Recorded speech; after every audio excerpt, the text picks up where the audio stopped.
Ayan po, ang magandang morning sa inyo lahat mga boss, mga ma'am, mga sir, mga lods, mga lodi. So, another video na naman po tayo ngayon dito sa bayan po ng Gimba. At meron kami na naman po ipapakita po sa inyo. Ito po ay pangatlong lote na i-vlog po namin sa araw po na ito. So, ito naman po ay isang hektarya po ito na bukid, agricultural lot na sa ngayon po ay may tanim po na palay. So ito na po yung property na binibenta. Ayan po. So diretso po yan, pero sa pinakabandang likod niya mayroon pong part na lumuwang doon. So mapupunod nyo po, makikita nyo po sa drone video po yun kung ano yung shape po ng property nito. So pahaba po siya na ano pa na palayan. Ito pahaba na lote. So simula po dito sa ano po ito, itong pilapil po na ito. Ayan, dito diretso po yan at hanggang dito po sa may bahod po dun, sa may bahay po na ito, sa bahod po niya. Yan po yung boundary po ng property na ito.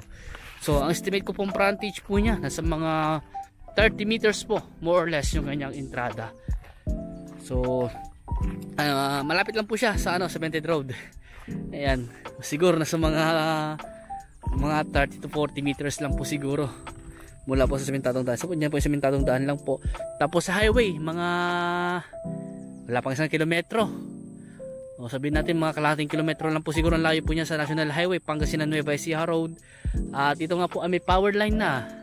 Power line at internet connection nandito na po. At ang maganda rin po dito, ang source of water po niya, Nawasa. Ayun po, Di makita yung Nawasa sa kabila. Pero Nawasa po yung kasi itong bahay na ito at may tindahan po dyan, Nawasa po sila. So yan po ang source of water po niya. Ito po, pwede ka rin po mag source of water po ng deep well. At irrigated rin po dito kasi andun po yung kanal po ng irrigation sa part na yan. So may bahay na yun.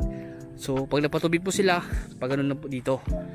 So dalawa ang source of water po niya sa patubig. It's either deep well or yung irrigation po. At yun nga lang po ay hindi ko po mapuntahan yung bang portion dahil matataas na po at malaki na po yung mga palay. So hindi ko na po mapuntahan sa ibang part. Ang drone video na lang po ang makapagpahatid po sa inyo sa ibang mga portion po ng property. So i-ano ko na lang po yung kanyang detalye at ayun po source po na yung detalye po niya. So ito po ay 1 hectare na along Barangay Road, rough road nga lang po sa harap niya. Pero yun sabi ko nga po mga ilang metro lang po ang layo po yung sa sementadong daan. At ito nga po ay yun nga po, sinabi ko malapit sa highway. Sa palengke po siguro nasa mga 5 kilometers po o baka wala pang 5 kilometro sa palengke. Kasi sa part na yan, sa yan, palengke na po eh. So sa Maynila sa Roma 3 oras. Sa pwede mga kulang-kulang 3 oras po ang biyahe. Via Pura exit na lang po, mas malapit. Tapos ito nga po ay ang presyo po ng property po na ito ay 2.3 million. Isang hektarya po siya. Nasa mga 230 per square meter yung kanyang presyo na yun nga po, sa per square meter na presyo po niya 2.3 million ang presyo po ng property nito. At kung gusto po i-negotiate yung price, yung mismong seller po yung kakausapin po natin. At ito po ay titled property. At ito nga po, tinanong po namin sa mga source po namin kanina, yung about sa obligasyon, hindi po nila masagot. So ang gagawin na lang po natin, kakausapin na lang natin yung may-ari about sa obligasyon po nila at sa obligasyon din po ninyo. So pwede is either all in po nila or pag-usapan nyo yung obligasyon po. Kasi ang obligasyon po talaga ng seller, capital gain tax tas yung porsyento po ng ahente. Minsan pinapa-shoulder na rin po namin yung documentary stuff, which is yung documentary stuff po talaga is para sa buyer po dapat yun. So ang buyer naman po, nasasagutin po niya transfer of title tsaka deed of sale. So, kung ano may expenses po nung transfer tsaka yung deed of sale. Tapos yung nga po yung inano ko rin po dito, sana pag-usapan din yung relocation survey, which is ang relocation survey po sana is yung seller po magbabayad sana nun, kasi sila yung mismong may-ari, dapat sila bago po nila ibenta yung property dapat iparelocate muna nila para alam yung boundaries. Pero sa bagay sa tagal naman ng panahon, alam naman nila yung mga boundary po nila, pero syempre kailangan din po talaga natin ipa-relocate para ma-make sure po talaga yung eksaktong boundary ng property. Ayan. So ang singilan po kasi ng engineer po namin per hectare po 15,000 yung singil po ng aming geodetic engineer. Ayan. Kaya yun na po gusto ko rin pag-usapan nyo.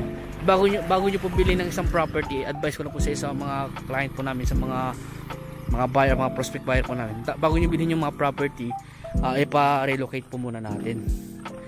Ayan, kami na po mag-due diligence po sa mga dokumento. So ito po yung boundary po niya sa bahod na yan. Diretso na rin po yan, diretso po hanggang doon sa may mga kakawayan po doon. So pahaba po itong property na ito. Ayan.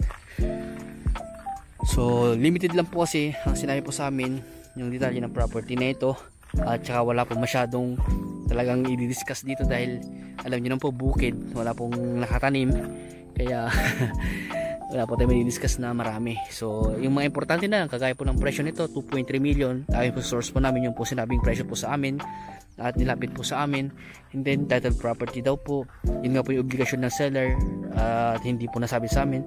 Kaya upon viewing na lang daw, pag-usapan na lang daw, tapos yung mga dokumento upon viewing na lang. So wala po kami nakitang dokumento po ngayon, pero sabi ko naman po title property naman po sabi po nila. So i-check na lang po namin, o i-check na lang po natin upon viewing.